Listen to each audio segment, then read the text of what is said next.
dia, tudo bem? Espero que sim. Vamos, na aula de hoje, falar sobre a Revolução de 30 e Era Vargas. Durante algumas semanas eu tenho sugerido a vocês diversos documentários, tanto sobre a Revolução de 30 como Era Vargas, porque se faz interessante que vocês tenham a opinião de alguns historiadores sobre essa figura antagônica que foi Getúlio Vargas. Getúlio Vargas é uma figura que não consegue ser desconsiderada. Ou se ama ou se odeia.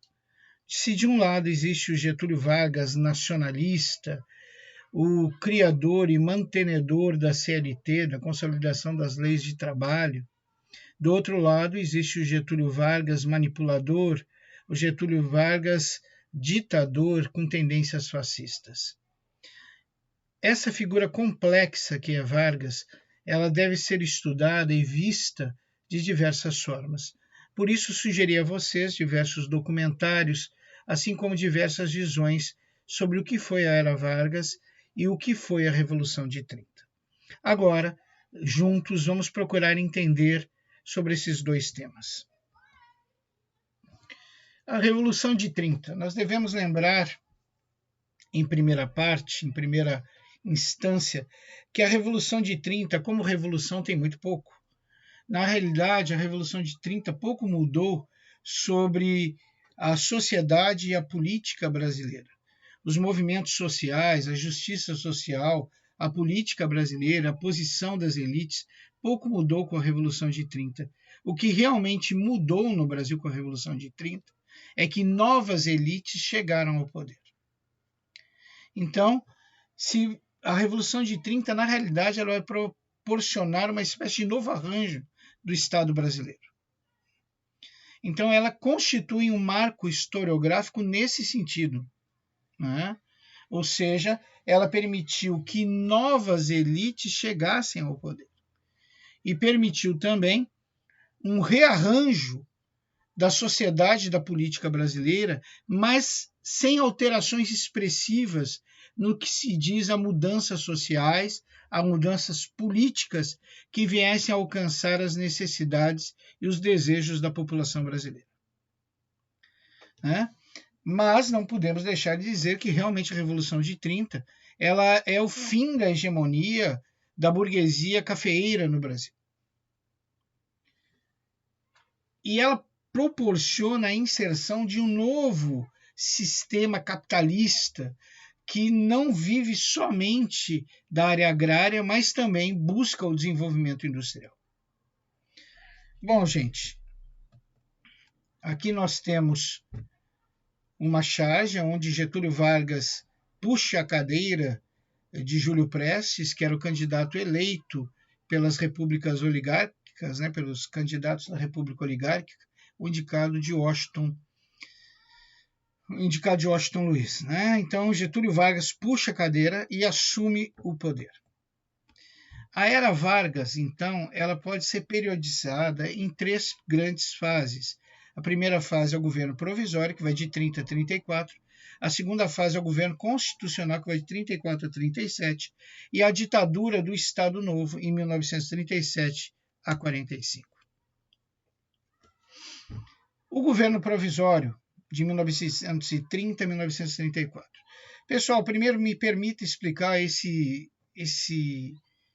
essa denominação governo provisório. Governo provisório porque a Frente Ampla que elege Getúlio Vargas, que leva Getúlio Vargas até o poder, era constituída de várias ramificações. Ramificações que passavam desde os militares tenentistas até sindicalistas, até a elite rural lá do Rio Grande do Sul, até o pessoal do leite de Minas Gerais, ou seja, a frente de oposição que leva Getúlio Vargas ao poder, ela possui diversas ramificações, diversos interesses. E todas essas ramificações tinham o interesse de assumir o poder.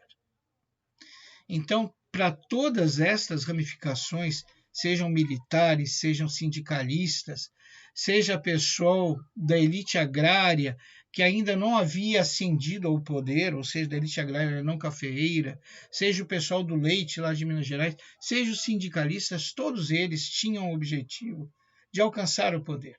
E viam Getúlio Vargas como um governante provisório, ou seja, aquele que faria a transição entre a República Oligárquica e um novo sistema de governo, que seria presidido por uma dessas ramificações que compôs essa frente de oposição que levou Getúlio Vargas ao poder. Então, Getúlio Vargas entra no governo sabendo que seu período será provisório e sabendo que todos aguardam dele um governo provisório.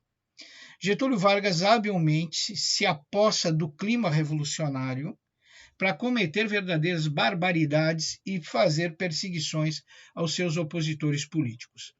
Entre elas, nós podemos salientar a destituição de todos os governadores, com exceção de Minas Gerais, né? E a substituição desses governadores por interventores militares, né? Ele também suspende todos os mandatos adquiridos anteriormente, ele fecha o legislativo. Segundo ele, não havia sentido em manter mandatos que foram eleitos no governo de Washington Luiz. Então, o Brasil vai ficar muito tempo sem eleições e sem notar que essas ações, que eram na realidade ações de perseguição a opositores políticos, se justificavam em cima de um clima revolucionário. Ou seja, a desculpa para todos esses desmandos era o clima revolucionário, era a Revolução de 30. Getúlio Vargas, com o fechamento do legislativo, ele começa a governar através de leis orgânicas. O que são as leis orgânicas? É o famoso canetaço, onde o presidente ele formula e aprova a própria lei formulada e coloca essa lei em vigor e observa a execução da mesma, ou seja, ele faz tudo, sem intervenção do Congresso ou do Senado. Então, Getúlio Vargas usou e governou por um bom tempo através das chamadas leis orgânicas. Nós devemos salientar que no período de ditadura militar, nos governos militares, de 64 a 85, os militares também usaram esse sistema esse modo de governar através dos chamados decretos-leis, né?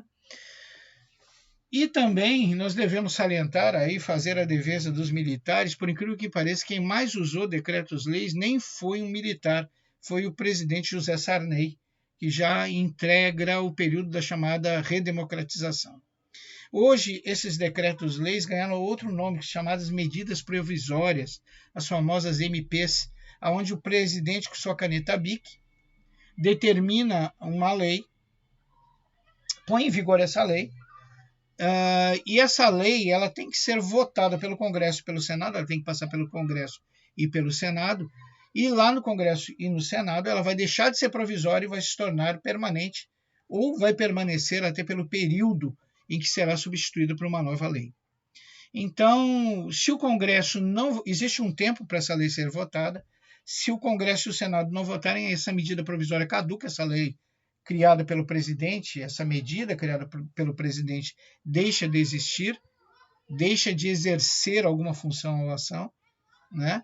Ou essas medidas provisórias são simplesmente eliminadas pelo Congresso e pelo Senado, que não as aprovam.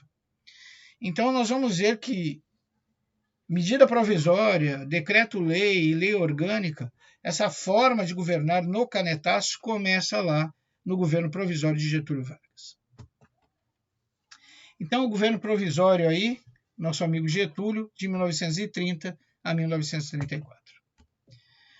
Então, em nome dessa famosa revolução, como nós já falamos, Getúlio Vargas nomeou interventores para o lugar dos governadores. A maior parte dos interventores era membro do movimento tenentista, e aqui eu quero abrir um parênteses a vocês. Getúlio Vargas ele era extremamente hábil na manipulação política.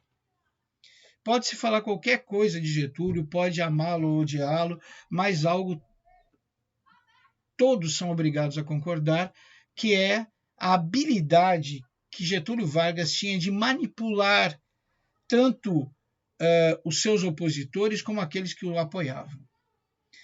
Por que Getúlio Vargas ele nomeia interventores militares, membros do movimento tenentista, para ficar no lugar dos governadores que foram retirados do poder?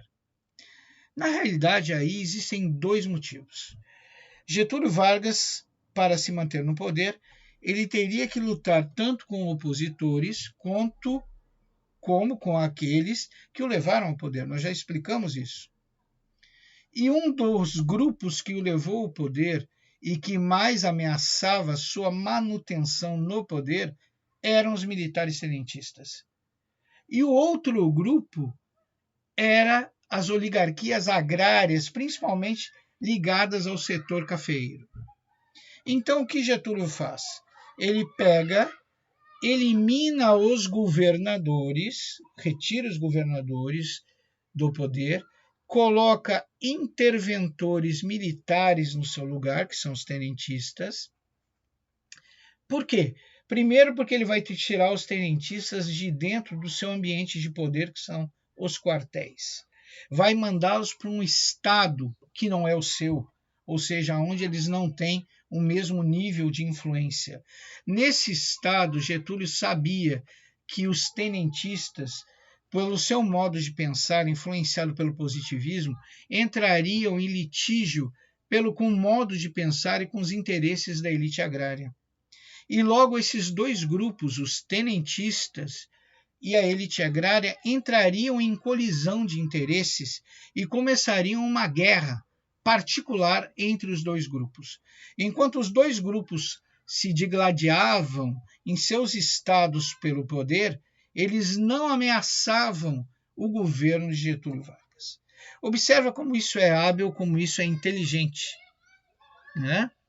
Então, ele enfraquece os tenentistas, retirando-os dos quartéis, ao mesmo tempo que ele parece estar dando aos tenentistas o que eles querem, que é uma oportunidade de governar.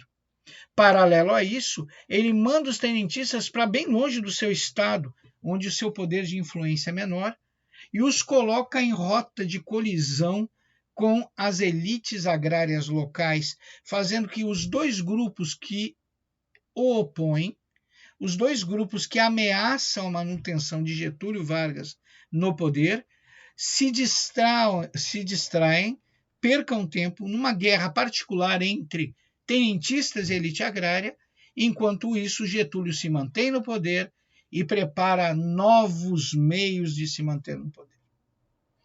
Um dos novos meios de Getúlio Vargas se manter no poder foi criar a excessiva intervenção do Estado na economia.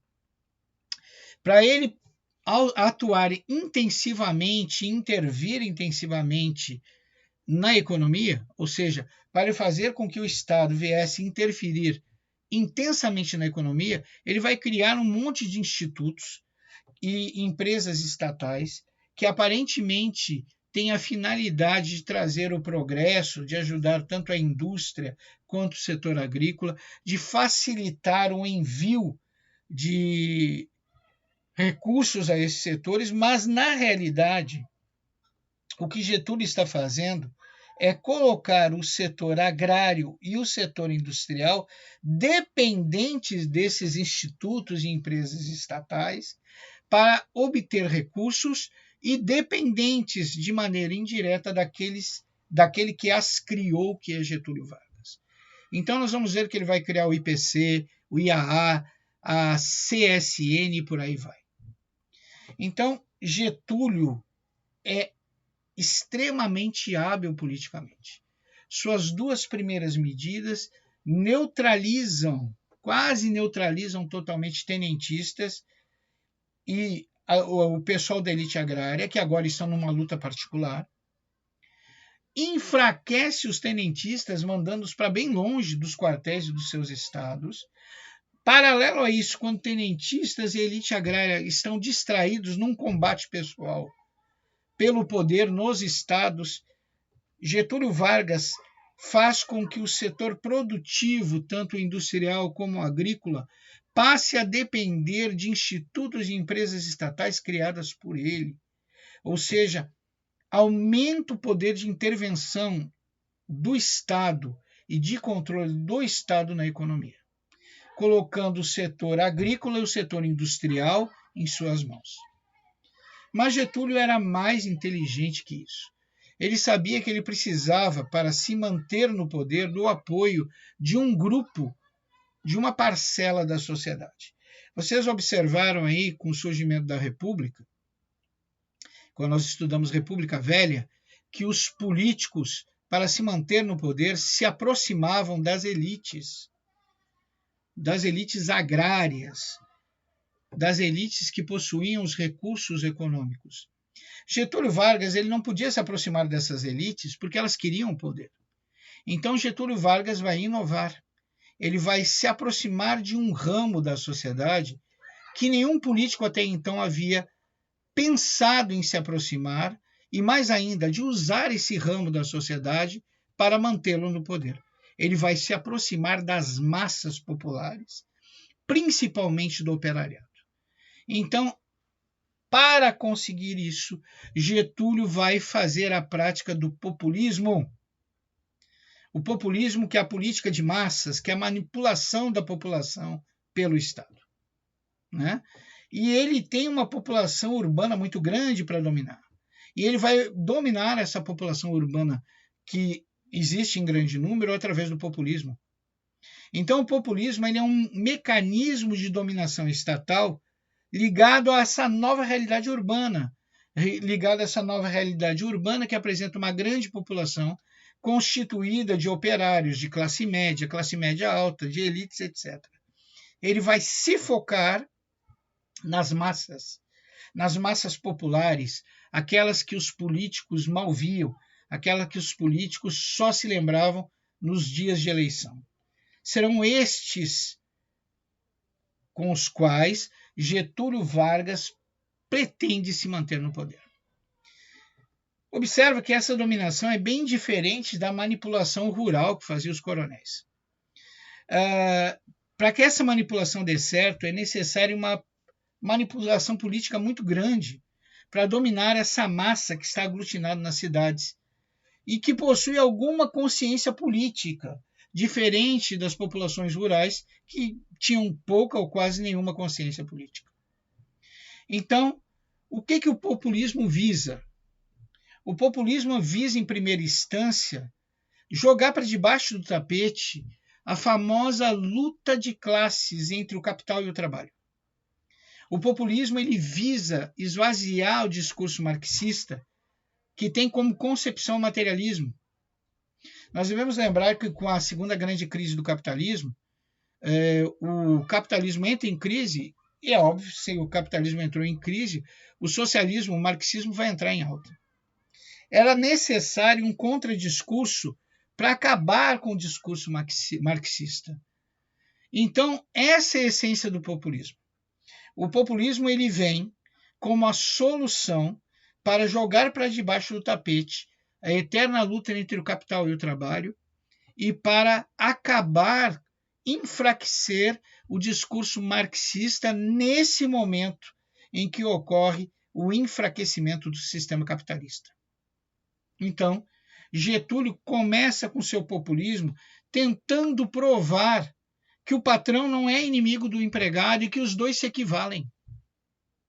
Porque os dois têm que trabalhar em prol da nação. Com essa nova visão, Getúlio tenta acabar com a famosa luta de classes. E isso não aconteceu só no Brasil, gente. O populismo não é uma coisa só de esquerda. Existe populismo de direita também, exemplo de populismo de extrema direita, o nazismo na Alemanha e o fascismo na Itália. Então, Getúlio Vargas, para impetrar o seu populismo, ele tem que assumir uma visão de paternalismo em relação às massas, principalmente em relação à classe operária. Ele se demonstra como o pai do povo, como o protetor dos interesses da classe operária, como o único que serve de escudo a essa classe contra a exploração, contra os perigos do comunismo e assim por diante. Então, a primeira camada de um populista é o paternalismo, ele se apresentar para as massas como seu protetor, como seu pai, como o único que pode mantê-los com seus direitos e privilégios respeitados e o único que pode protegê-los. E com esse pensamento paternalista, o Estado vai conceder as leis trabalhistas, exatamente segundo os interesses da classe operária. Pessoal, faço um parênteses. Eu não estou dizendo que as leis trabalhistas são um engodo, é uma mentira para enganar a classe operária, nem de longe. A CLT criada por Getúlio Vargas é extremamente benéfica aos operários e a nossa legislação trabalhista é uma das mais avançadas do mundo. Mais avançada que algumas legislações de países europeus. Então, a CLT, a consolidação das leis trabalhistas, é algo extremamente benéfico à classe operária, à classe trabalhadora. É uma conquista que não deve ser usurpada. A CLT protege os direitos básicos do trabalhador. Mas o que eu estou tentando mostrar é que Getúlio Vargas utilizou as leis trabalhistas para esvaziar os sindicatos e esvaziar a influência do Partido Comunista Brasileiro. Porque, pensem comigo, os sindicatos nessa época estavam sob o controle do anarco-sindicalismo ou sob a influência do Partido Comunista, né, que se diziam os grandes divulgadores dos interesses da classe operária. De repente, vem Getúlio Vargas e mostra para os operários que eles não precisam de uma filosofia política ou de um partido para alcançar os seus objetivos, que o Estado entrega para eles de mão beijada a tão ambicionadas leis do trabalho que eles tanto almejavam. E o Estado concede tudo. Reembolso semanal, férias remuneradas, jornal de 8 horas e muitos outros. Então, quando o Estado concede tudo que a classe trabalhadora está pedindo, é óbvio que ele esvazia de imediato os sindicatos. Para que sindicato? Se o Estado vai nos dar tudo que nós precisamos. Para que partido de extrema esquerda? Se o Estado vai nos dar tudo que precisamos. Então, Getúlio Vargas usa as leis trabalhistas, que é algo benéfico, para instaurar o populismo, para fortalecer o paternalismo, mas principalmente para enfraquecer possíveis opositores da sua manutenção no poder, que eram o anarco-sindicalismo e o Partido Comunista. Então, como se dizia na época, de repente o Estado se mostra mais bonzinho, mais eficiente que os sindicatos e que os partidos de extrema esquerda. Gente, também vou abrir um novo parênteses aqui na nossa conversa. Mais que dar uma aula de história, nós precisamos muito esclarecer a história, o pensamento. Isso é fundamental. Muitas pessoas que se dizem de direita são contra Getúlio Vargas, usam palavras até de baixo calão para representá-lo, chamam de vagabundo, que destruiu o Estado brasileiro e tudo mais. Na realidade, essas pessoas deveriam estudar história. Getúlio Vargas, ele conteve o pensamento marxista no Brasil. Getúlio Vargas esvaziou os sindicatos e impediu a ascensão do Partido Comunista Brasileiro. Tudo isso com o populismo, o paternalismo e com a sabedoria de utilizar as leis trabalhistas para enfraquecer sindicatos, esvaziar o pensamento marxista e tirar as pretensões do poder dos partidos de extrema esquerda. Então, muitas pessoas que se dizem de direita, se conhecessem história, se largassem os sites da internet e fossem ler um livro, saberiam que Getúlio Vargas fez muito mais pela direita que pela esquerda. Bom, continuando. Getúlio Vargas, quando esvaziou os sindicatos, ele garantiu a sua influência sobre eles, colocando no lugar dos líderes sindicais falsas lideranças, os chamados líderes sindicais pelegos. Aqui no Nordeste eu não sei se vocês conseguem entender esse termo peleguismo. Lá no Rio Grande do Sul, o pessoal que anda a cavalo, principalmente o pessoal do interior do Rio Grande do Sul, eles usam o pelego como sela. Eles põem o pelego, que é a pele de carneiro, no dorso do cavalo e usam como sela. Então, o pelego é aquele lugar onde o cavaleiro senta o seu traseiro, né? Então, peleguismo é o cidadão que é pelego, ou seja, aonde o seu chefe, o seu tutor, faz o que quer com ele, senta em cima dele. É aparador de traseiro do seu chefe, né? Então, o peleguismo, chamadas lideranças sindicais pelegas ou peleguistas, eram líderes sindicais que estavam sob a manipulação de Getúlio Vargas. Esses líderes eles tinham como objetivo manipular sempre a favor do Estado, né? Sempre a favor do Estado, sempre a favor da burguesia, conciliar, sempre com espírito conciliatório, evitando a luta de classes, sempre propondo pactos, né? Sempre com tolerâncias, com negociações, sempre apaziguando, contemporizando, acabando por desmobilizar a classe operária. Então, esses sindicatos pelegos, que tinham essa liderança pelega, estavam sobre os serviços e sob a tutela do Estado, estavam atuando para garantir os interesses de Getúlio Vargas no seu processo de manipulação da classe operária. Além dos pelegos, sindicatos pelegos, o governo também controlava os sindicatos por outros meios. Um desses meios foi a lei de sindicalização, onde Getúlio dizia o sindicato que podia existir e o que não podia existir, o líder sindical que poderia assumir e que não poderia assumir, e assim por diante.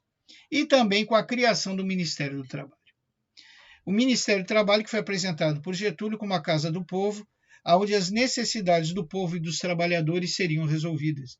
Se existe a Casa do Povo, que é o Ministério do Trabalho, onde as necessidades do povo são resolvidas, para que sindicatos? Pessoal, outra característica dos governos de direita, principalmente dos governos de extrema direita, é a desmobilização de sindicatos para evitar a luta de classes. E Getúlio Vargas fez isso. Então, volto a perguntar, o que Getúlio Vargas tem de esquerda ou de comunista?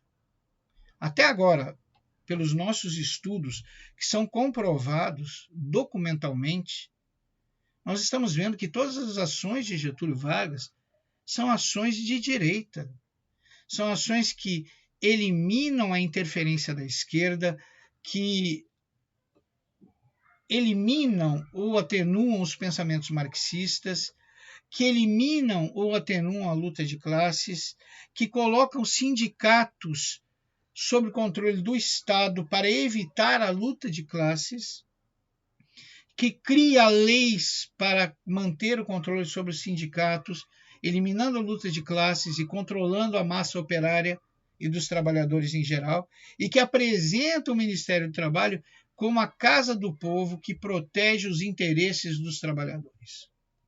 Tudo isso com o objetivo de enfraquecer sindicatos, de terminar por exaurir ou acabar com as lideranças sindicais, para eliminar a influência da extrema esquerda, que era o PCdoB, o Partido Comunista do Brasil, e principalmente para evitar a luta de classes. Então, o pensamento de Getúlio no governo provisório é de direita.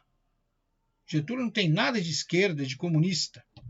Só uma pessoa ignorante para acreditar nisso. Vamos continuar. Ainda no governo provisório de Getúlio, vai acontecer a chamada Revolução Constitucionalista de São Paulo de 1932. Pessoal, eu peço um pouquinho de desculpas para vocês. Estou com um probleminha na garganta, então minha voz não está tão boa e às vezes ela dá uma falhadinha. Então eu peço que vocês tenham paciência comigo. Vamos voltar aqui. A Revolução Constitucionalista de São Paulo de 1932, na realidade, era uma tentativa das antigas oligarquias agrárias, a oligarquia cafeeira, de voltar ao poder. Eles sabiam que para voltar ao poder só tinha um jeito: tirar Getúlio Vargas de lá.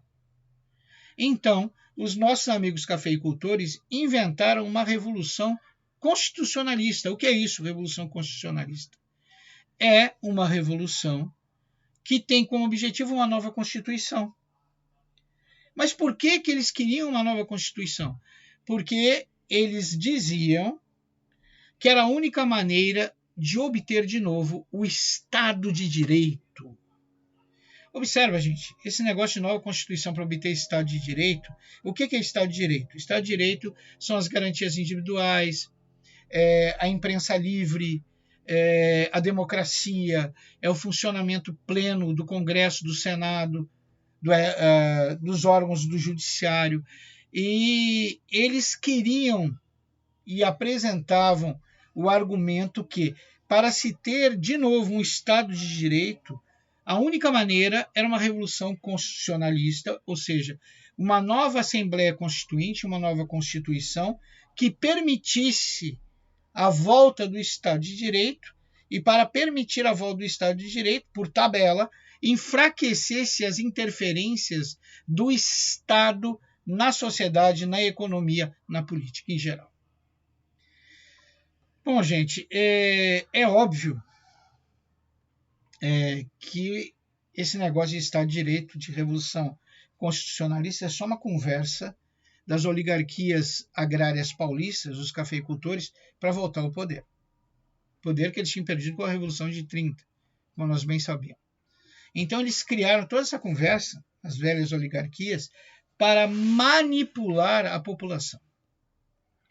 E aí, essa conversinha toda, na realidade, o que os nossos amigos, aí, os cafeicultores, queriam era o poder de volta, e eles temiam muito, porque viram Getúlio preocupado em incentivar o setor industrial brasileiro. Então, eles temiam que Getúlio investisse os recursos do Estado massivamente na indústria, deixando o setor agrário em segundo plano. Então, esses dois grandes temores levavam as elites agrárias paulistas a temerem o governo de Getúlio Vargas e a desejar o seu declínio e a retirada de Getúlio do poder. Então, reivindicando uma constituinte, uma nova Constituição, para se chegar ao Estado de Direito. Também eles pediam que o interventor que estava em São Paulo, que era um militar, fosse substituído por um interventor civil paulista. A princípio, eles não conseguiram o apoio da classe operária e muito menos da burguesia industrial, que via no governo de Getúlio Vargas o primeiro governo realmente interessado no desenvolvimento da indústria brasileira. Então, os nossos amigos aí das antigas oligarquias agrárias paulistas, com essa conversa de manter o Estado de Direito, de revolução constitucionalista e tudo mais, não conseguiram seduzir a burguesia industrial e muito menos a classe operária. Mas conseguiram seduzir a imprensa, que ficou do seu lado, e os estudantes, principalmente os estudantes da Faculdade de Direito. A classe operária ficou de fora. Então, porque estavam, a classe operária e a burguesia industrial, eles já estavam obtendo o Estado que eles queriam. A classe operária tinha conseguido as leis trabalhistas e a burguesia industrial conseguiu os investimentos tão desejados que não eram obtidos na época da República Oligárquica e agora estavam sendo obtidas com o governo de Getúlio Vargas. Getúlio Vargas tentou evitar uma colisão com essas oligarquias paulistas e até cedeu, fez várias concessões.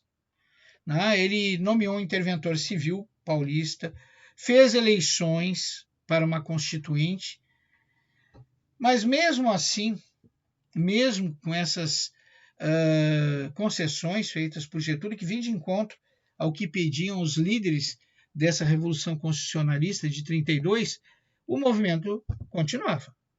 Só que esse movimento, como eu disse, ele não tinha o apoio de operários que queriam Getúlio Vargas e também não tinha o apoio da burguesia industrial. Logo, os nossos amigos aí, a elite agrária paulista, caiu na razão e viu que não ia dar em nada. A única maneira que daria em alguma coisa, essa alguma coisa tirar Getúlio do poder e a elite agrária paulista, entre parênteses, cafeicultores, recuperarem o poder, seria através de uma revolta armada. Mas como conseguir essa revolta armada? E aí o destino interviu, aparentemente a favor das oligarquias agrárias paulistas, que foi o assassinato de 4 paulistas, sendo 3 deles estudantes. Os estudantes fizeram uma passeata que termina em frente ao Palácio do Governo, em São Paulo, e ameaçaram invadir o Palácio do Governo. E os militares que protegiam o Palácio do Governo, boa parte deles eram gaúchos, inclusive, abriram fogo e mataram 3 desses estudantes, né? Mataram 2 desses estudantes e um trabalhador. Né? O terceiro estudante vai ser morto dentro da faculdade, né? Quando a polícia vai perseguir aqueles que estavam na passeata e fugiram. Mas isso eu acho que vocês já viram aí nos documentários, ou a gente pode falar mais detidamente disso no futuro. Bom, com a morte desses estudantes foi estupim. De repente, aquela FUB, né, que era um movimento mais político que revolucionário, vira o MMDC. Pessoal, deixa eu voltar atrás e falar da FUB. O que é essa FUB aí? O Luciano falou em FUB, mas o que é FUB? Né? Então, nós vimos aí que esse movimento de 32, movimento constitucionalista de 32, ele conseguiu o apoio de determinados setores da sociedade. Apoiaram esse movimento, óbvio, as velhas oligarquias, que eram representadas pelo PRP, as novas oligarquias, que eram representadas pelo PTP, e a classe média. Isso era FUB, Frente Única Paulista. Ok? Então, essa FUB era a frente política representada por setores políticos da sociedade paulistana que estavam levando à frente essa revolução constitucionalista de 32. Vamos voltar então. Nós vimos então que morreram 3 estudantes. Isso vai ser exatamente o que a elite agrária paulista queria, porque ela vê a chance de transformar essa revolução constitucionalista numa revolução armada, numa revolta armada. Então a FUB deixa de existir e surge o MMDC, que eram iniciais dos nomes das pessoas que morreram, que foram mortas nessa tentativa de invasão ao Palácio do Governo. Então o movimento vai deixar de ser um movimento político reivindicatório e vai se transformar num movimento revolucionário armado. Alguns integrantes do tenentismo, que eram opositores das elites agrárias, vão se juntar a esse movimento. Por que, se eram opositores das elites agrárias? Porque eles viram que com Getúlio não haveria como atingir o poder. Quem sabe, se voltando para o lado das elites agrárias paulistas, eles conseguiriam. Então, alguns integrantes, do movimento tenentista, vão se juntar a esse movimento, que deixou de ser um movimento reivindicatório político e agora está se tornando um movimento revolucionário armado. Bom, entre esses militares que vão integrar aí esse MMDC está o Bertoldo Killen, o Euclides Figueiredo e o Isidoro Dias Lopes. Bom, Getúlio Vargas ele vai derrotar esse movimento revolucionário paulista aí, armado. Isso não vai ser só uma derrota para o tenentismo, né? Ele vai derrotar todos os setores que apoiaram essa revolta armada. Os tenentistas, os que não forem mortos, que não forem desmoralizados, vão ser mandados para o exílio. Getúlio Vargas ele pretende esmagar São Paulo. E eu abro outro parênteses. Esse movimento revolucionário armado dos paulistas, ele só teria chance de vitória se outros estados se unissem a São Paulo. Isso não aconteceu. Não aconteceu porque a maior parte dos estados é composta por operários e trabalhadores que jamais se uniriam em um movimento revolucionário armado contra aquele que cedeu a eles suas maiores conquistas.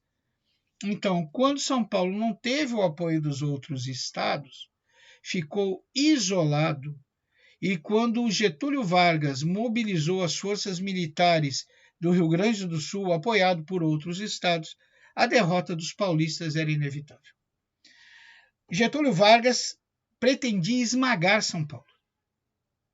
No entanto, a Fiesp, ela entra e tenta evitar uma derrota maior para o estado de São Paulo. Fiesp, que é a Federação das Indústrias do Estado de São Paulo, ela intervém junto a Getúlio Vargas e, através da burguesia industrial, ela tenta dirimir o ódio de Getúlio Vargas contra São Paulo e contra esse movimento de insurgência civil contra o seu governo. O que aconteceu com as oligarquias velhas e novas? Derrotados, Getúlio Vargas vai eleger paulistas para o governo e Vargas vai convocar uma constituinte.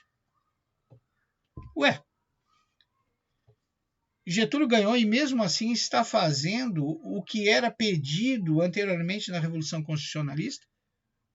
Aparentemente sim. Eu sempre não canso de dizer que nós temos que admirar Getúlio Vargas como um hábil manipulador político. Getúlio Vargas, além de ganhar a guerra contra os paulistas, além de sufocar os anseios das oligarquias velhas e novas pelo poder, além de se ver livre de alguns tenentistas, ele sabe que ele tem que garantir sua plena vitória. E para garantir sua plena vitória, ele vai oferecer aos derrotados o que eles pediram. E o que eles tinham pedido a princípio? Uma nova Constituinte, promulgada por uma Assembleia Constituinte. E é exatamente isso que Getúlio vai fazer. Só que essa Assembleia Constituinte, que vai criar essa nova Constituição, a Constituição de 1934, vai ter como integrantes representantes dos interesses de Getúlio Vargas. Apesar de ter uma aparência liberal e democrática, nós vamos ver que nessa Assembleia Constituinte, pela primeira vez, ocorreram a participação das mulheres na política. 2 mulheres participaram dessa Assembleia Constituinte. E também, pela primeira vez, representantes da classe sindical participaram dessa Assembleia Constituinte. Na realidade, todos estes eram simpatizantes da causa getulista, todos estes eram pelegos de Getúlio. E promulgaram uma Constituição aos moldes dos interesses de Getúlio Vargas. Primeiro, essa Constituição de 1934, ela vai ser inspirada na Constituição Weimar da Alemanha. Nós estudamos isso no período entre guerras, quando estudamos a ascensão do nazismo. Essa Constituição, é óbvio, vai manter o federalismo e o presidencialismo, que era o grande interesse de Getúlio Vargas. Vai manter o voto secreto para impedir o fortalecimento do colonialismo no interior do Nordeste ou no interior do Sudeste. Vai garantir a participação feminina nas eleições, fazendo com que, assim, o voto masculino encontre seu contraponto. As medidas nacionalistas que são tomadas nessa Constituição são bem interessantes. Uma delas é que nenhuma empresa multinacional podia usar o solo brasileiro. Como Getúlio falava, as riquezas do Brasil são para os brasileiros. E as restrições à imigração. Observa como Getúlio, naquela época, tomava medidas que hoje são tomadas, por exemplo, pelo presidente Trump. Para satisfazer os trabalhadores brasileiros, ele põe restrições à imigração, dizendo que os imigrantes não irão roubar o lugar dos trabalhadores brasileiros na sociedade brasileira. Olha que bonito isso. Então, até mesmo nas medidas nacionalistas, Getúlio Vargas mantinha seus interesses e mantinha seus pleitos, mantinha os seus caminhos pelo poder. Outra coisa que ele instituiu nessa Constituição de 1934 foi o hino do Brasil nas escolas, obrigatório. Gente, aqui eu abro um parênteses, eu nem sou tão velho assim, eu só tenho um pouquinho mais de 50 anos, mas na minha época de criança, aí do ensino fundamental, né, era obrigado a assistir a bandeira todos os dias pela manhã e cantar o hino. E já algumas escolas que ainda rezavam o Pai Nosso ainda, né? Só abrindo um parênteses, isso se tornou obrigatório, pelo menos o hino, se tornou obrigatório pela Constituição de 1934. Também essa Constituição de 1934 instituiu o chamado mandato de segurança, que podia se entrar na justiça contra o Estado. Olha que maravilha. O cidadão comum poderia arguir juridicamente o Estado. Também as leis trabalhistas ganham mais sedimentação, com as férias e o salário mínimo. Surgiu a Previdência Social e a criação da Justiça Eleitoral. E assim termina o governo provisório de Getúlio Vargas, que de provisório não teve nada, foi na realidade a base para que Getúlio Vargas se mantivesse no poder. E através dessa Assembleia Constituinte, que tinha como participantes pessoas voltadas aos interesses de Getúlio Vargas, essa Assembleia Constituinte ela vai eleger o presidente. E adivinhem quem eles elegem? Óbvio, Getúlio Vargas. Então, Getúlio Vargas sai de um governo provisório e agora está como presidente, eleito de forma indireta por uma Assembleia Constituinte para permanecer mais 4 anos no poder, de 1934 a 1937. Então, nós vamos ver a segunda fase da era Vargas, o governo constitucional que vai de 34 a 37. Como eu já falei, Vargas é eleito para o seu novo mandato, mais 4 anos, né, de maneira indireta nessa Assembleia Constituinte. Né? Então, Vargas assume o poder através dessa eleição indireta e Vargas nota que para se manter no poder ele precisa do apoio dos paulistas. Senão seu governo ficaria fraco. São Paulo é o coração econômico do Brasil. Então, Vargas, na segunda fase do seu governo constitucional, ele volta a proteger o setor cafeeiro, privilegiando tanto o setor industrial quanto o setor cafeeiro. E os cafeicultores se acalmam quando sentem que Vargas os privilegia, que sentem que Vargas satisfaz as suas demandas, os seus pedidos. O tenentismo também vai se enfraquecer. O tenentismo ele está dividido em 2 grandes grupos, um que apoia o governo e o outro que não apoia. Então, Vargas, notando que precisava do apoio dos paulistas, ele vai voltar a privilegiar a investir no setor agrário de igual maneira que no setor industrial, dando um cala-boca nas novas oligarquias agrárias, assim como nas velhas. Os seus inimigos tenentistas agora estão divididos, um grupo que está do lado de Vargas e outro que não está. Agora Vargas vai tirar as velhas oligarquias do poder e pretende, para conseguir isso, modernizar o Nordeste, tirando assim o poder dos coronéis sobre a população nordestina. Gente, de novo, muitos acusam Vargas de ser de esquerda, de ser comunista, e de novo, nós vamos ver que Getúlio Vargas, na realidade, ele era de direita e de extrema direita. Os governos de extrema direita, eles seguem sempre o mesmo caminho. Que caminho é esse? O primeiro caminho é um caminho de mostrar à população que quem vai satisfazer suas demandas é o Estado e mais ninguém. O segundo caminho é mostrar que não existe nada nem ninguém acima do Estado. Né? O terceiro caminho é enfraquecer os movimentos sindicais, se possível, eliminá-los. Enfraquecer os partidos de oposição, principalmente os de esquerda, e, se possível, eliminar todos os partidos políticos. Controlar as massas, controlar o operariado. E um dos grandes sinais de um movimento de extrema-direita é declarar a inviabilidade da democracia. Então, Getúlio Vargas também toma esse caminho. Nós vimos que, com a segunda grande crise do capitalismo de 1929, a democracia começou a ser vista com outros olhos, principalmente na Europa. E muitas nações, principalmente as massas populares dessas nações, começaram a acreditar que para pôr tudo no trilho se necessitava era de um governo forte e centralizador. Esse tipo de pensamento é a raiz que vai fazer brotar o fascismo na Itália e o nazismo na Alemanha.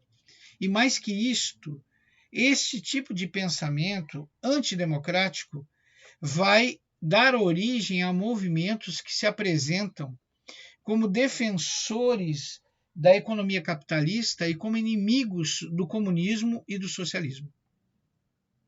Então, Vargas vai pegar esse trem, o mesmo trem que Hitler pegou na Alemanha nazista, que Mussolini pegou na Itália, que Franco pegou na Espanha, que Salazar pegou em Portugal, e vai tentar mostrar à população brasileira que o único jeito do Brasil se transformar numa grande potência é esquecendo a democracia e adotando a existência de um governo forte, de um Estado forte, mantido por mão de ferro, que defende os cidadãos da exploração, da corrupção e do comunismo. Então, no Brasil, essa polarização ideológica que já tinha na Europa também atingiu o Brasil e fez surgir facções políticas extremistas e antagônicas. Lembramos que Getúlio Vargas está namorando com o fascismo. Lembramos também que Getúlio Vargas ele tinha um partido, que era o dele mesmo. O único grande objetivo de Getúlio Vargas era se manter no poder. Sua maior ideologia era manter o poder. Se para com isso ele tivesse que namorar com o fascismo, ele namoraria com o fascismo. Se para com isso ele tivesse que se unir a uma facção fascista, ele se uniria à facção fascista.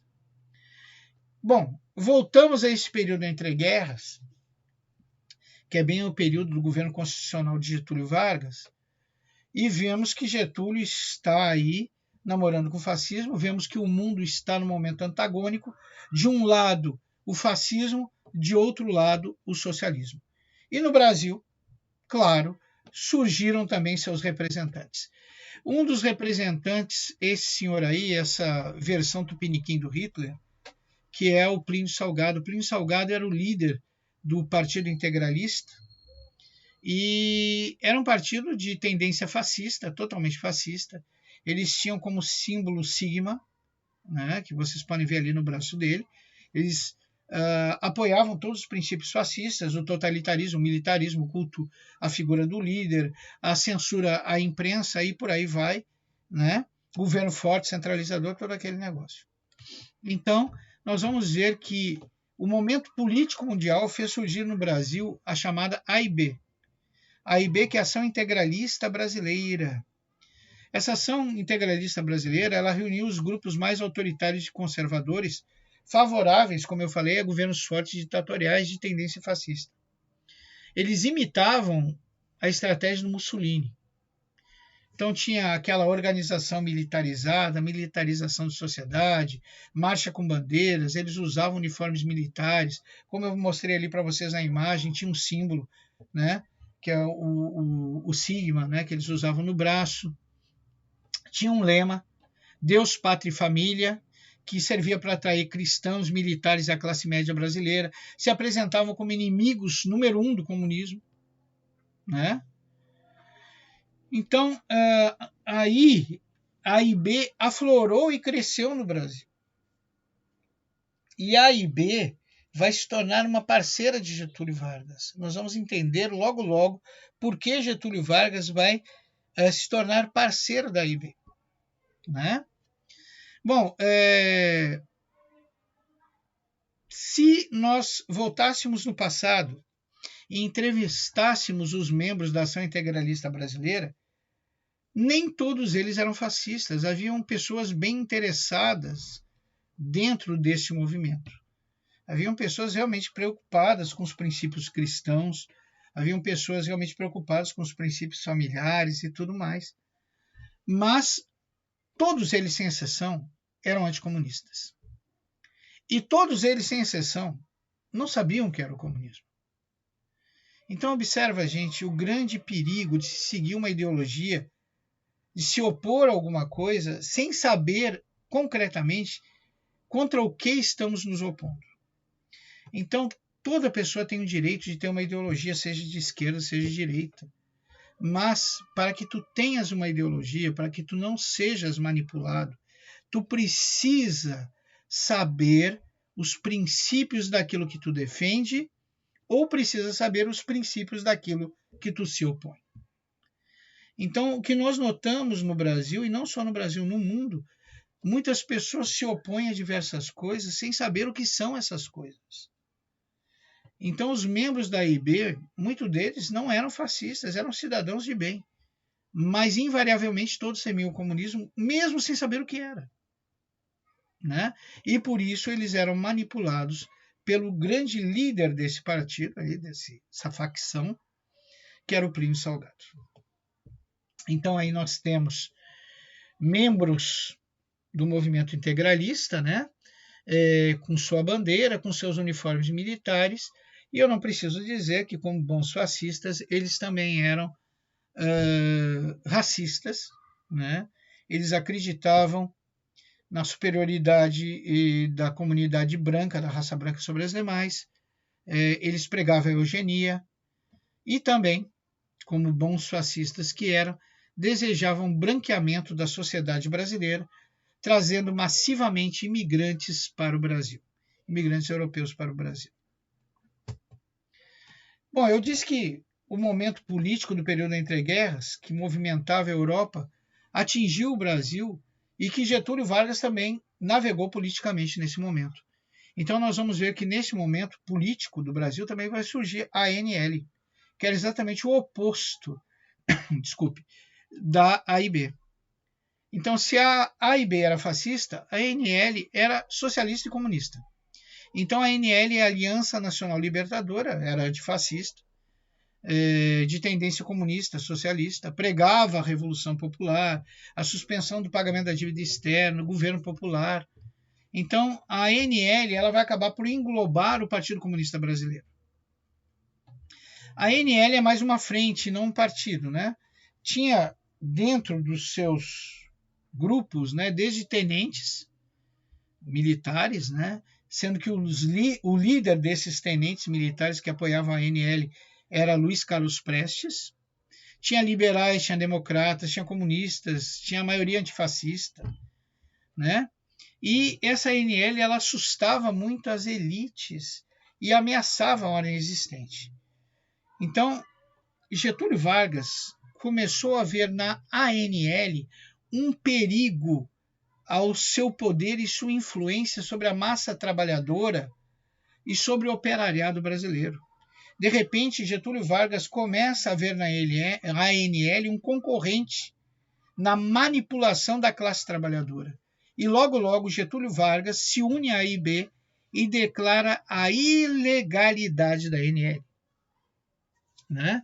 E para justificar isso, ele diz que a ANL era um perigo à segurança nacional, porque eles estavam ligados ao Comitê, que era o comitê que existia na União Soviética, que tinha como grande objetivo espalhar a revolução por todo o mundo. E para justificar isso, para apresentar isso como uma grande verdade, eles usavam as duas viagens que o nosso amigo Luiz Carlos Prestes fez à União das Repúblicas Socialistas Soviéticas. e diziam, né, que o Luiz Carlos Prestes tinha apresentado para Moscou o Brasil como um verdadeiro paraíso para a União Soviética, né? E que a ANL daria à União Soviética os adeptos, as pessoas necessárias para que se instituísse no Brasil o comunismo e um governo pró-União Soviética. Bom, mais uma vez, gente, nós vamos ver que a ideologia principal de Getúlio Vargas é a dele mesmo, e a dele mesmo é de se manter no poder. Então, observa como ele vai usar a AIB para fortalecê-lo na decisão de levar à ilegalidade a ANL, mesmo sem provas concretas, usando como única prova concreta as 2 viagens de Luiz Carlos Prestes à União Soviética. Bom, quem vai fechar a ANL foi Filinto Miller, que era o chefe da Polícia do Distrito Federal, que era um membro da AIB. Por aí você já vê como Getúlio e a AIB atuaram sobre a ANL.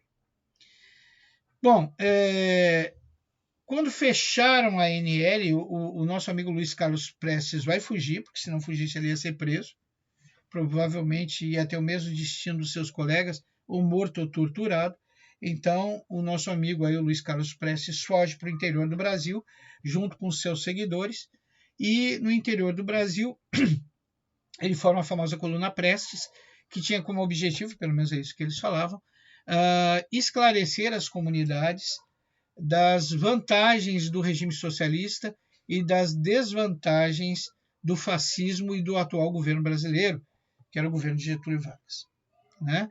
Nós vamos ver que essa coluna Prestes, conforme ela vai passando pelas cidades do interior do Brasil, ela vai crescendo, vai ganhando adeptos, e ela se torna realmente enorme, né? E é combatida várias vezes pelo Exército Brasileiro. Aí nós temos uma gravura com as passeatas da ANL, né? E vocês podem ver ali como o pessoal da ANL usava nas faixas o lema Pão, Terra e Liberdade. Espero que vocês lembrem que quando a gente estudou a Revolução Russa, o lema deles era pão, paz e terra. Observa como o lema da ANL é quase uma cópia do lema utilizado pelos revolucionários russos. Bom, Luiz Carlos Prestes fugiu para o interior do Brasil. A coluna Prestes vai sofrer vários ataques do Exército Brasileiro, né? Até que, por fim, o nosso amigo o Júlio Prestes foge, se exila fora do Brasil. A coluna Prestes vai ser desconstruída, vamos dizer assim, e a reação imediata da esquerda a tudo isso vai ser a intentona comunista. Pessoal, deixa eu explicar o significado dessa palavra intentona.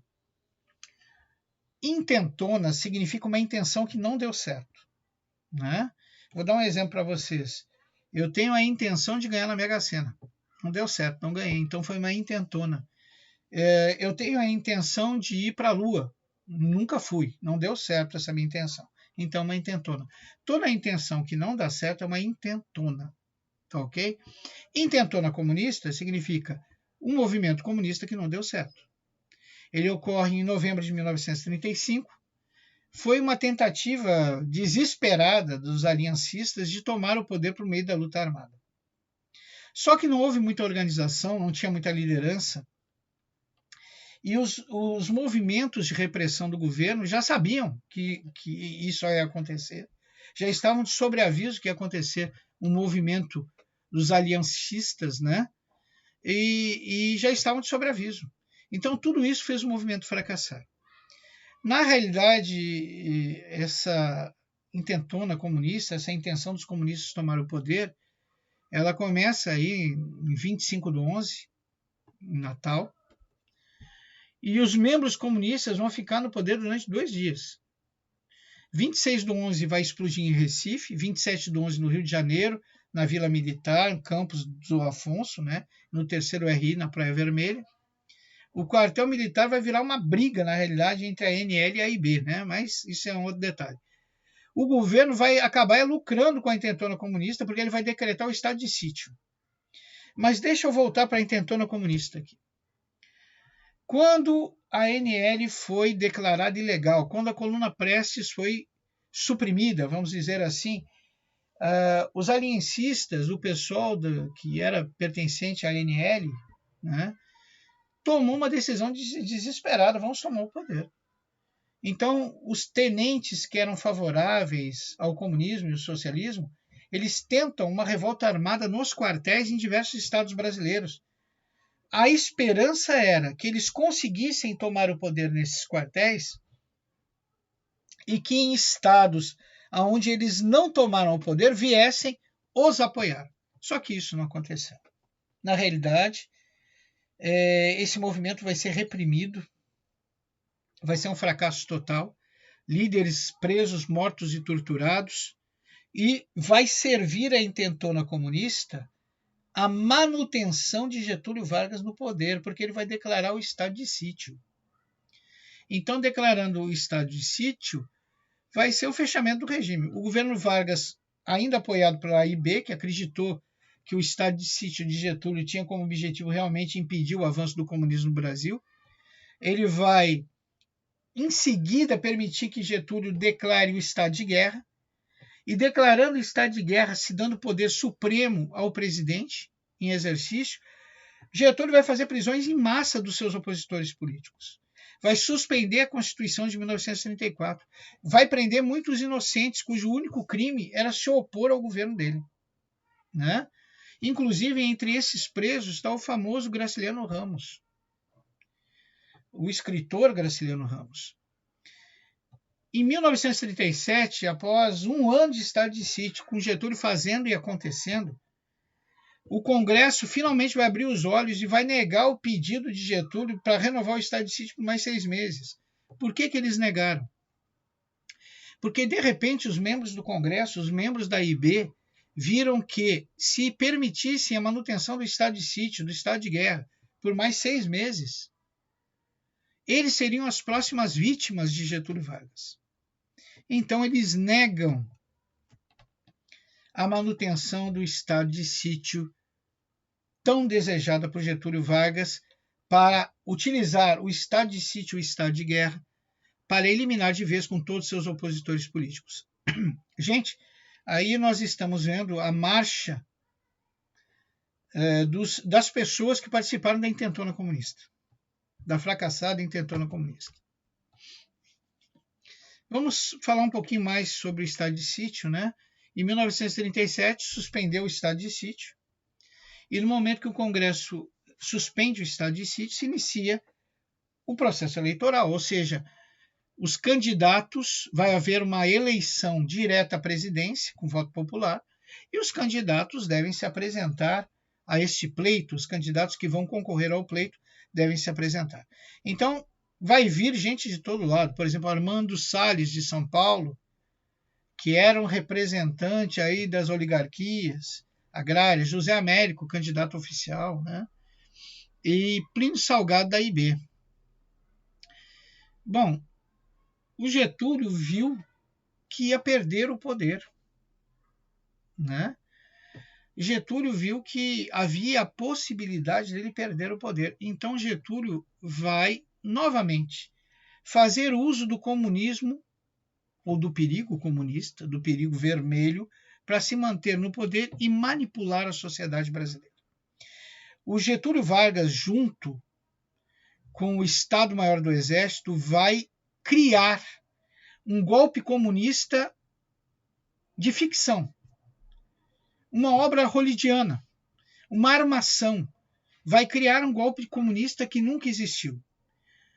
De repente, em novembro, no ano de 1937, grande movimentação de blindados do exército, soldados correndo de um lado para o outro, tiros, os meios de comunicação que estavam ainda sob controle de Getúlio Vargas, disseminando a informação que estava ocorrendo uma revolta armada comunista no Brasil. Em todo o Brasil se instalou esse falso perigo vermelho, porque não tinha revolta nenhuma. Isso tudo foi um plano de Getúlio Vargas, junto com o seu Estado-Maior, junto com o Exército, né, que o apoiava, para fingir um golpe comunista e assim assustar a sociedade brasileira, convencer a sociedade brasileira que existia um tal de Plano Göring. O Plano Göring é um plano teoricamente comunista para assumir o poder no Brasil. Só que o Plano Göring é uma invenção de Getúlio Vargas. É uma farsa para assustar o povo com perigo vermelho e dessa forma se manter no poder. Bom, conclusão. O Plano Göring funcionou. Funcionou para quem? Para os comunistas? Claro que não. Nunca houve revolta comunista. O Plano Göring é inventado por Getúlio. Funcionou para Getúlio Vargas. Tanto políticos quanto a população assustadas vão suspender as eleições, vão fechar o Congresso e vão manter o mandato de Getúlio Vargas, né? Vão dar mais um mandato para Getúlio Vargas e, mais que isso, vão dar plenos poderes a Getúlio Vargas. Então, nós vamos entrar na terceira fase da Era Vargas. Aí nós temos o símbolo do Plano Göring, que é o falso golpe comunista criado por Getúlio Vargas para se manter no poder. Então nós vamos entrar na terceira fase da Era Vargas, que é o Estado Novo, que é a parte em que Getúlio Vargas se torna um ditador e que vai de 1937 a 1945. Imediatamente, Vargas vai instalar uma ditadura que vai durar 8 anos. Essa ditadura só vai acabar com o fim da Segunda Guerra Mundial. E ele vai ser apoiado pela classe média urbana, por oligarquias estaduais, por militares. As oligarquias estaduais tinham medo do comunismo, os militares queriam um governo forte, aos moldes dos governos fascista e nazista que estavam em ascendência na Europa. A AIB estava tremendo nas pernas com medo do avanço comunista.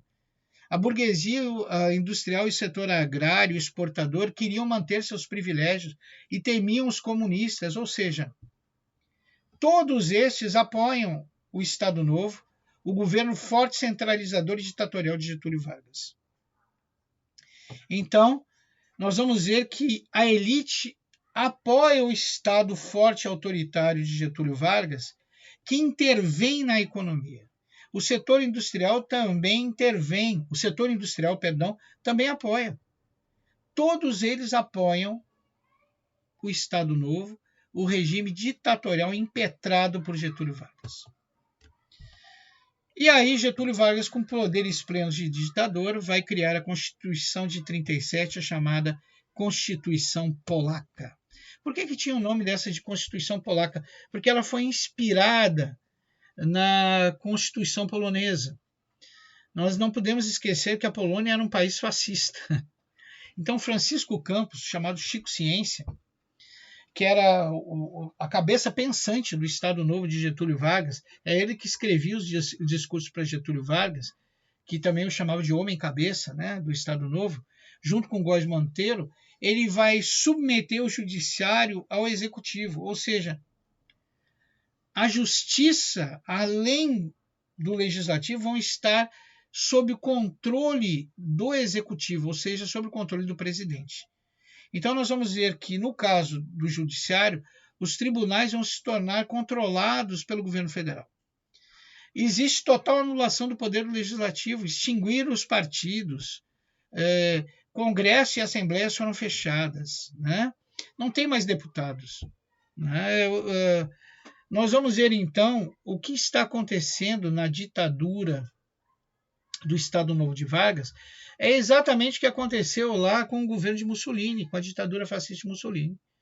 Mussolini é o governante maior, com plenos poderes, não existe nenhum poder maior que o seu, ele é o próprio Estado, ele suprime o poder judiciário e o poder legislativo, né?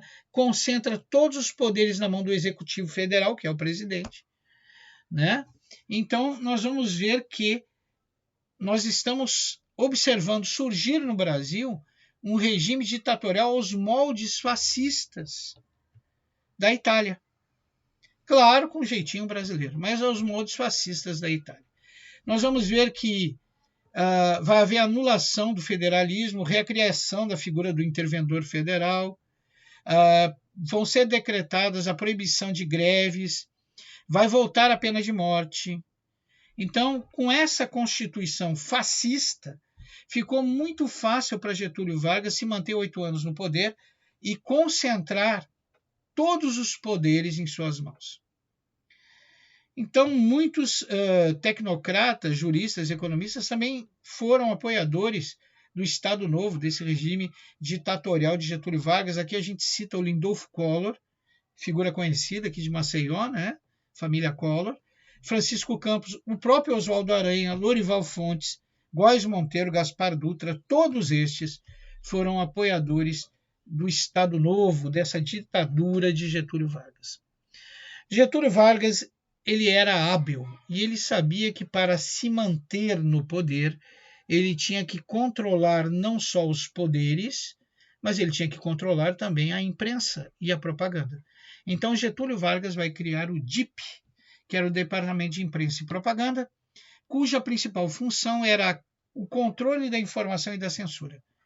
Ou seja, traduzindo, nenhum meio de comunicação poderia propagar qualquer notícia que fosse contrária ao governo ou contrária à imagem do presidente Getúlio Vargas.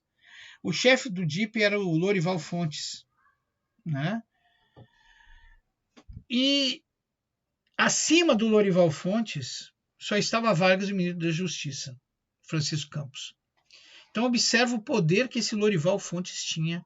E esse Lorival Fontes, chefe do DIP, controlava a imprensa e a propaganda com mão de ferro, né? Na realidade, tanto imprensa quanto setores de propaganda, eles só prestavam agora para uma coisa: fazer propaganda do governo de Getúlio Vargas e da figura de Getúlio Vargas. Nessa época, o rádio, como meio de comunicação, é o meio de comunicação mais usado e mais abrangente. Então, o DIP atua intensamente sobre os programas de rádio, sempre enaltecendo a figura de Getúlio Vargas como pai do povo, como aquele que nunca erra, como um ser perfeito, que nós já estudamos, que é um dos princípios do fascismo, que é a teoria do mito. Lembra que nós estudamos? Nós já estudamos também, como princípio do fascismo, o controle dos meios de comunicação. Está aí, né? Então, nós estamos vendo que o Estado Novo de Getúlio Vargas é uma ditadura fascista, que usa os princípios fascistas, né? Teoria do mito, o Estado acima de tudo, o Estado totalitário, o controle dos meios de comunicação, o controle da economia, que nós vamos ver mais adiante, o controle de todos os órgãos públicos, a eliminação de sindicatos, de lei de greve, a eliminação de partidos políticos, tudo isso faz parte da ideologia, do ideário fascista. E tudo isso está sendo implementado no Brasil por Getúlio Vargas. Bom, não preciso dizer a vocês que nesse período qualquer pessoa que se opusesse a Getúlio Vargas seria considerado um criminoso, seria preso, torturado e possivelmente morto. Getúlio Vargas, para garantir esse controle, e quando eu falo em controle policial, um Estado policial, onde ele suprime seus opositores políticos, ele criou polícias especiais como o DOPS e como a PE. O grande objetivo do DOPS e da PE era suprimir, reprimir todo e qualquer opositor do regime. Todos que contestavam a ditadura, fossem eles intelectuais e jornalistas, eram reprimidos por essas polícias especiais. E não tinha mais direitos civis, não tinha nada de mandato de busca e apreensão, não tinha mais nada de habeas corpus, né? As pessoas eram presas, levadas para os porões da polícia especial, do DOPS ou da PE, e lá elas eram torturadas para dar informações, e muitos morriam lá e eram depois desovados em cemitérios clandestinos ou jogados no mar. Não havia nenhuma punição ou lei para esses membros da polícia especial, que literalmente tinham poder de vida e morte sobre a população. Tudo isso para manter Getúlio Vargas no poder. Tudo isso para impedir o surgimento de oposição ao governo de Getúlio Vargas. Gente, Getúlio Vargas também vai criar o DASP, que é o Departamento Administrativo do Serviço Público, que tinha como grande objetivo o controle da máquina em nível estadual e federal. Vamos tentar explicar isso. O DASP, ele controlava os orçamentos dos estados e da federação. Então, nos estados, nem tinham mais governadores, tinham interventores colocados por Getúlio Vargas lá. E mesmo esses interventores não podiam nem ter a ideia de se opor a Getúlio, porque quem controlava o orçamento que seria enviado para os estados onde eles estavam como interventores é o DASP. Então, o DASP ele promove a centralização administrativa. Ou os interventores fazem o que Getúlio quer, ou o DASP não dá orçamento para esses interventores e os faz fracassar no seu processo administrativo. E mais que isso, né, para manter essa centralização administrativa, ele vai criar o CNE, que é o Conselho Nacional da Economia, cuja função é de controlar a economia. Controlar como? Controlar a economia indicando as prioridades aonde serão investidos os recursos do Estado. Então, tanto a indústria quanto o setor agrícola dependiam de estar dentro dessas prioridades, ou seja, eles estavam totalmente sob o jugo do Conselho Nacional de Economia. Então, nós vemos aí o poder tanto do DASP quanto do DIP, lembrando que o DIP tinha esse símbolo, né, que é o Departamento de Imprensa e Propaganda.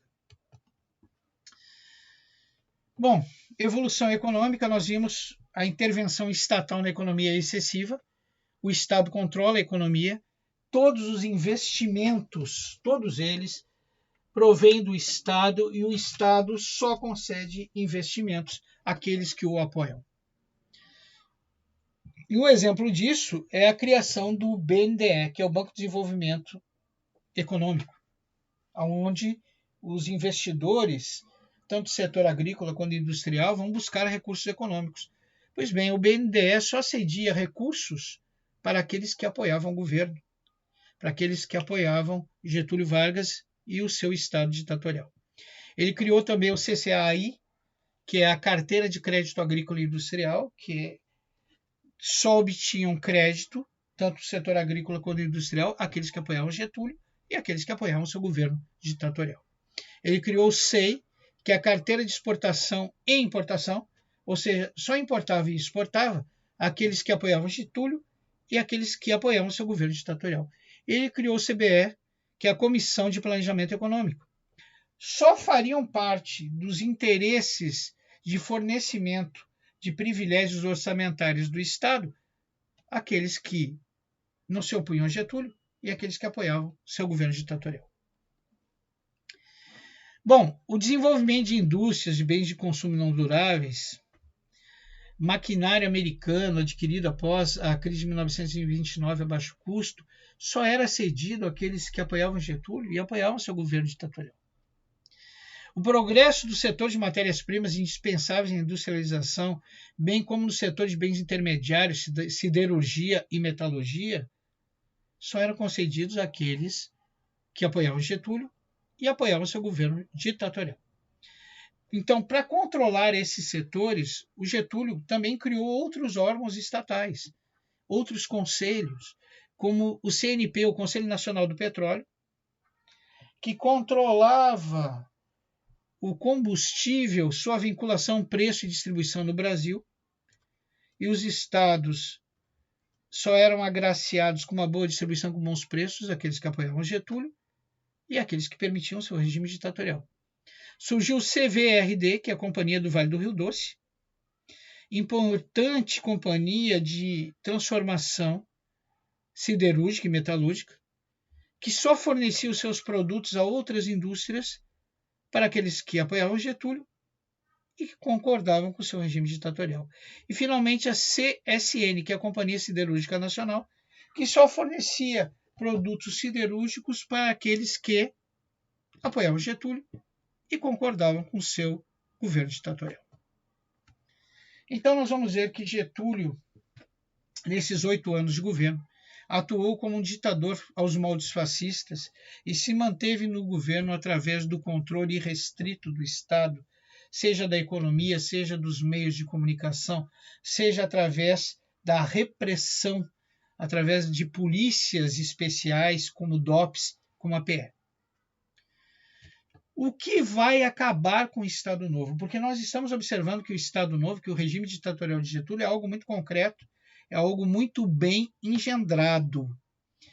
Bom, o que vai acabar com o Estado Novo de Getúlio Vargas, assim como vai acabar com o regime fascista e nazista e os outros regimes fascistas europeus, vai ser a Segunda Guerra Mundial. Nós vamos ver que com a Segunda Guerra Mundial vai haver a queda dos regimes totalitários e fascistas e vai haver a restauração dos regimes liberais democráticos. E os Estados Unidos, como grande potência, como uma das grandes potências pós-guerra, ele vai exigir a redemocratização da América do Sul. Então, o Brasil foi e lutou na Segunda Guerra Mundial. Os militares brasileiros lutaram contra nazistas e fascistas. Agora, esses militares voltam para o Brasil, são recebidos como heróis, mas têm que apoiar um governo ditatorial aos moldes fascistas. Claro que isso não vai dar certo.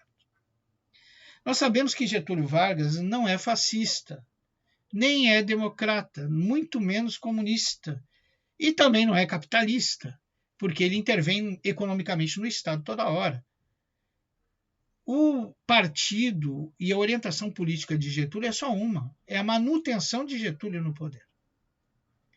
Então, nós vamos ver que Getúlio Vargas ele fez jogo duplo durante a Segunda Guerra Mundial. Ele se mostrava simpatizante ao eixo, e o que era o eixo nós estudamos, vocês têm que lembrar. O eixo é o Japão, a Itália e a Alemanha, unidos contra o comunismo, ou seja, o imperialismo japonês, o fascismo italiano e o nazismo alemão. Vargas se dizia simpatizante do eixo e, ao mesmo tempo, se aliou aos Estados Unidos. Se aliou aos maiores inimigos do eixo. Observa como Getúlio Vargas ele não tem ideologia, ele não tem uma definição política ideológica. Ele vai para o lado que o mantém no poder. Bom, Getúlio Vargas ele foi pressionado pelos Estados Unidos para entrar na Segunda Guerra Mundial. Nós já estudamos isso, né? Eu espero que vocês lembrem. Quando os Estados Unidos e a Inglaterra entram na Itália, eles descobrem que a campanha na Itália vai ser muito difícil, porque os italianos estão alojados nos montes, nos castelos italianos, né?